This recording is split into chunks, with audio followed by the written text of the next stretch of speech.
Hey guys, my name is Nora Franche, and welcome to the podcast Grateful Blessed Mess, daily reflections for those in the 12 steps.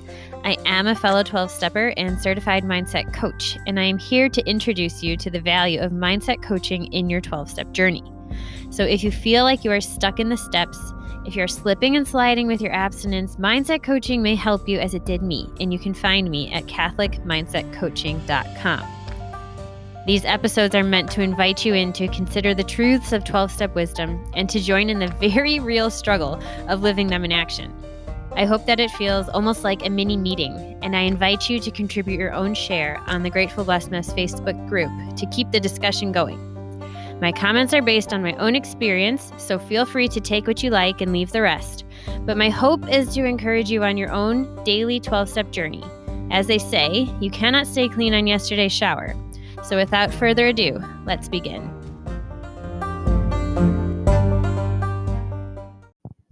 Hey guys, we're reading from Melody.Beattie's The Language of Letting Go, page 275, September 22nd, Trusting Ourselves. Many of us believe that heeding the words of God or our higher power meant following rigid rules, an instruction booklet for life. Many of us now believe differently. The rigid rules, the endless instructions, the exhortation to perfection are not the words our higher power whispers. The words of God are often those still small words we call intuition or instinct, leading and guiding us forward. We are free to be who we are, to listen and trust ourselves. We are free to listen to the gentle, loving words of a higher power, words whispered to and through each of us. Today, help me, God, to let go of shame-based, rigid rules. I will choose the freedom of loving, listening, and trusting. Yeah, someone I knew said or made this statement that rules without relationship leads to rebellion, which I liked, so I remembered it. And basically that, these rules, they're not even bad. They're quite good. You shall not kill. That's a good one, right? But when we only see the rules from a rigid, shame-based, I'm so bad kind of place, we've lost the intention of the rule. And it also implies that we do not know who God is.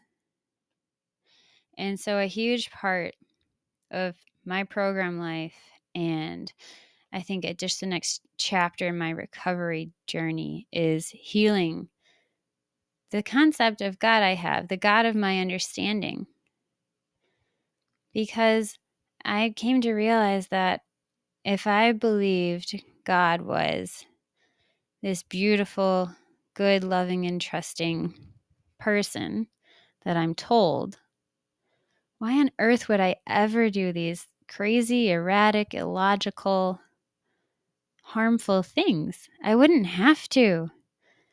If I believe deep down that he is as good as he says he is, I would not be terrified of doing something wrong, and I would not think that all he sees in me is the bad.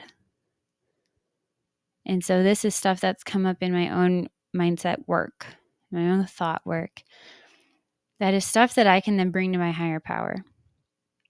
And I do that Metanoia Catholic journal on it, and I go through exercises 4 through 7 to really try to clean up my interior life and take to confession what needs to be taken to confession, and take to the Lord what needs to be taken to the Lord, and look in the mirror at what I need to square myself with what I've been doing and believing.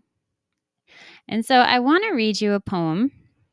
I haven't done this in a while, but on my Grateful Blessed Mess website that hosts the podcast, it started as a blog for my poetry.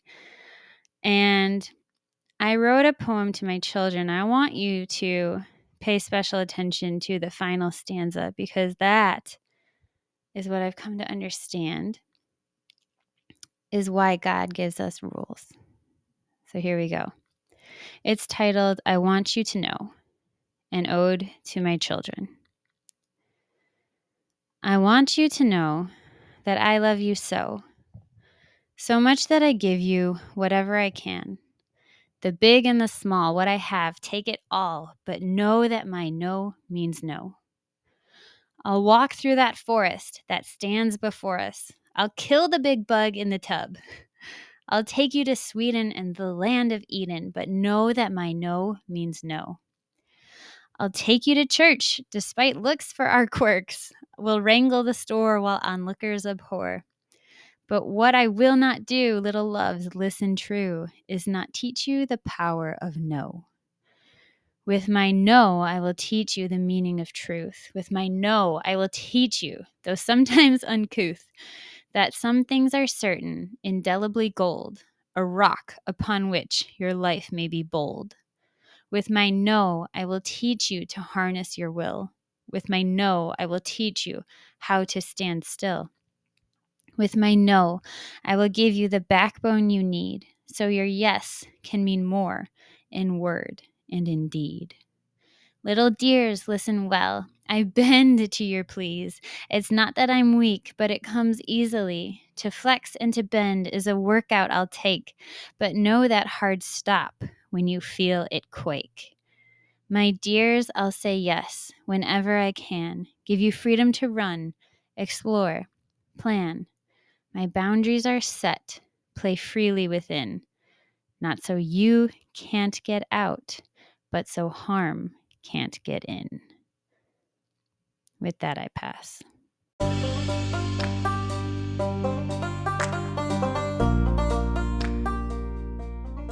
Thank you so much for listening to today's episode.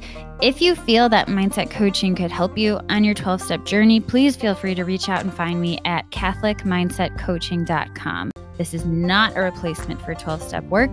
This is something outside of the 12 steps. It is simply something that has a heart for the 12 steps and those who are in it. And so, welcome. If you are here, chances are you may also be a bit of a mess. And I hope that you can learn to find some gratitude in the blessings that have come from your messes.